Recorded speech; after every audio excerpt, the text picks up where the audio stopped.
Kembalikan sirih ke gagangnya, pulangkan pinang ke tampuknya.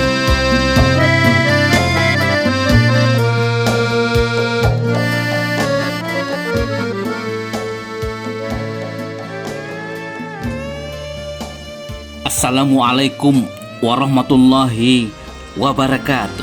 Saudara, 94 tahun sudah pemilik sah negeri ini, masyarakat adat Nusantara yang telah beratus tahun berkuasa atas rakyat dan ulayat mereka, bersumpah atas nama pemuda, mengamanahkan kekuasaan mereka untuk mempersatukan bangsa ini dalam sebuah tanah air, sebuah bangsa dan satu bahasa yang dinamai Indonesia. 77 tahun sudah kita mendeklarasikan berdirinya Negara Kesatuan Republik Indonesia dengan kontrak perjanjian melindungi segenap bangsa Indonesia, bukan yang lain, memajukan kesejahteraan bangsa, bukan bangsa lain, dan ikut aktif dalam membangun perdamaian dunia. Namun selama itu pula lah masyarakat adat yang menyerahkan kekuasaannya atas rakyat dan ulayat mereka menanti janji yang tinggal janji. Bahkan tanpa terasa, masyarakat adat semakin hari semakin terpinggirkan. Jangan-jangan mereka memang telah dirancang untuk disingkirkan dari rakyat dan ulayat mereka sendiri oleh para oportunis, pengkhianat yang mengatasnamakan rakyat. Mereka yang diberikan amanah untuk mengelola rakyat dan ulayat masyarakat adat berjuang keras membangun oligarki yang semakin absolut berkuasa, melupakan bahwa mereka hanya pemegang kuasa, bukan pemilik kekuasaan. Oleh karena itu, mari kita pahami dan kritisi strategi yang sudah dan akan dilakukan oleh pemegang amanah kuasa masyarakat adat dalam mengelola rakyat dan ulayat mereka.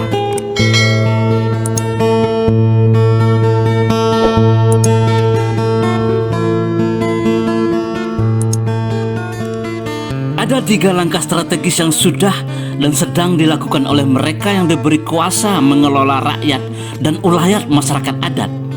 Rekonstitusionalisasi kedaulatan rakyat, distorsi pemahaman tentang adat dan masyarakat adat, dan reinterpretasi terhadap ideologi Pancasila. Rekonstitusionalisasi adalah langkah mengobrak-abrik sistem berbangsa dan bernegara yang dimulai dari mengubah pasal-pasal konstitusi negara, Undang-Undang Dasar 1945 yang memberi jaminan kedaulatan rakyat. Target akhir dari langkah ini adalah masyarakat adat tidak memiliki kekuasaan lagi untuk mengakses rakyat dan ulayat mereka.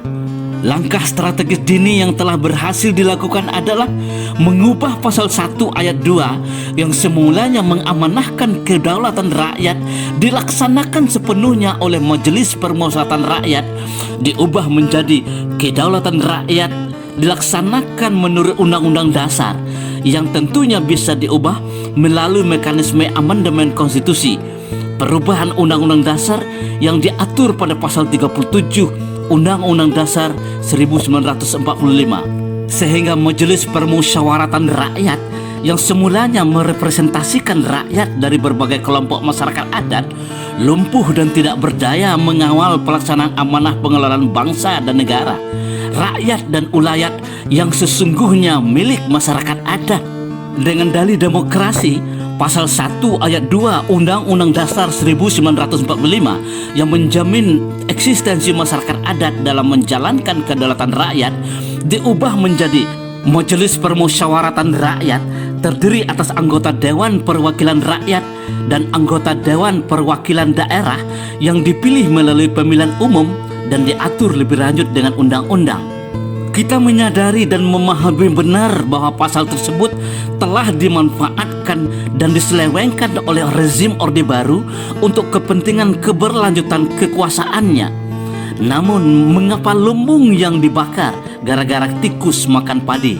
Pada amandemen sebelumnya, pasal 18 Undang-Undang Dasar 1945 yang mengamanahkan pelaksanaan pengelolaan pemerintah daerah dengan memandang dan menimbang hak-hak asal-usul dalam daerah-daerah yang bersifat istimewa dirombak total sehingga hak masyarakat adat atas pengelolaan rakyat dan ulayat mereka yang telah hidup dan tumbuh beratus tahun dirampas secara konstitusional dengan dalih menjamin keutuhan NKRI, Negara Kesatuan Republik Indonesia.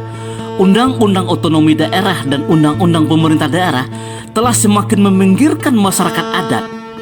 Memang NKRI adalah harga mati, tidak ada tawar-menawar lagi.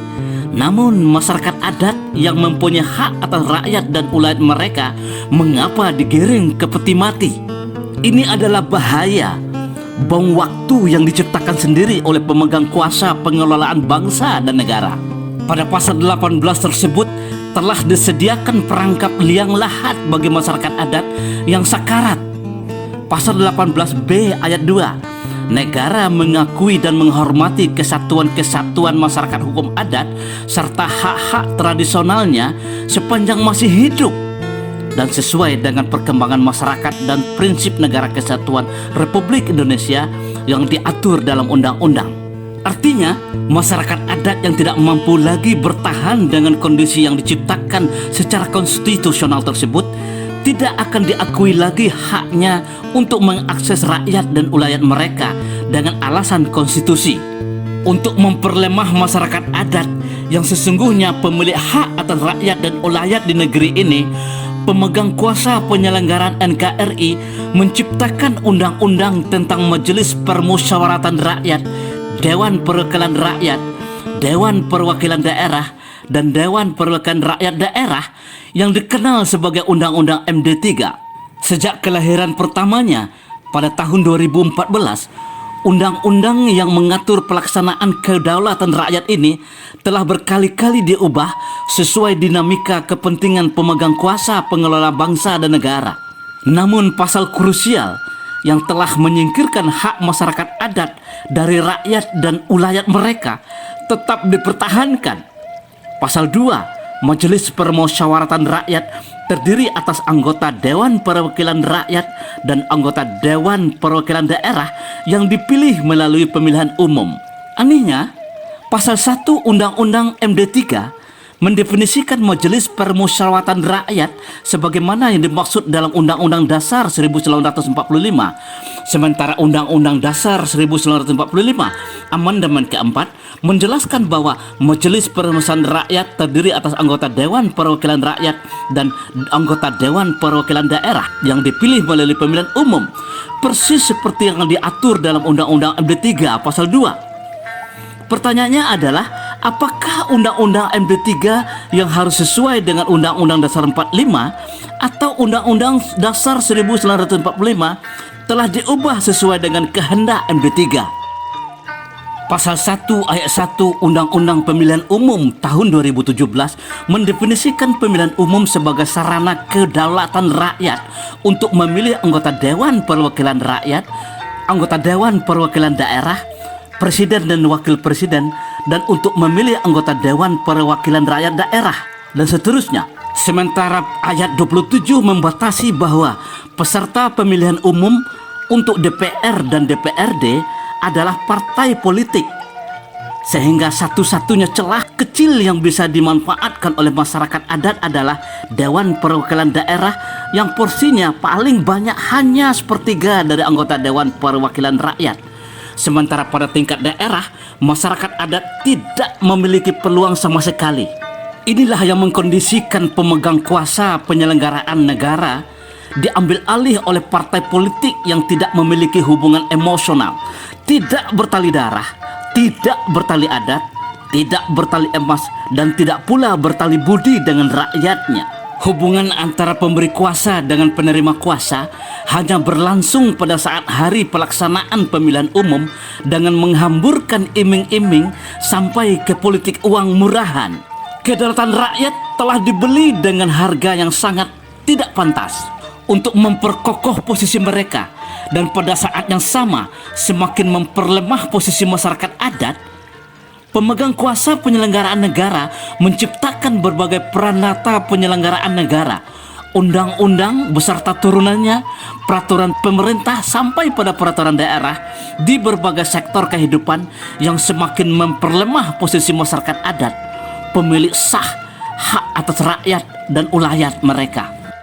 Dengan ketiadaan masyarakat adat dalam sistem kedaulatan rakyat, pemegang kuasa amanah penyelenggaraan pengelolaan bangsa dan negara dapat berbuat leluasa atas nama rakyat yang sesungguhnya dipaksakan untuk menyerahkan kedaulatan mereka. Langkah strategis kedua yang dilakukan secara simultan dengan langkah pertama adalah mendistorsi, mengaburkan, dan membengkokkan pemahaman tentang adat dan masyarakat adat. Insya Allah kita bahas pada edisi berikutnya.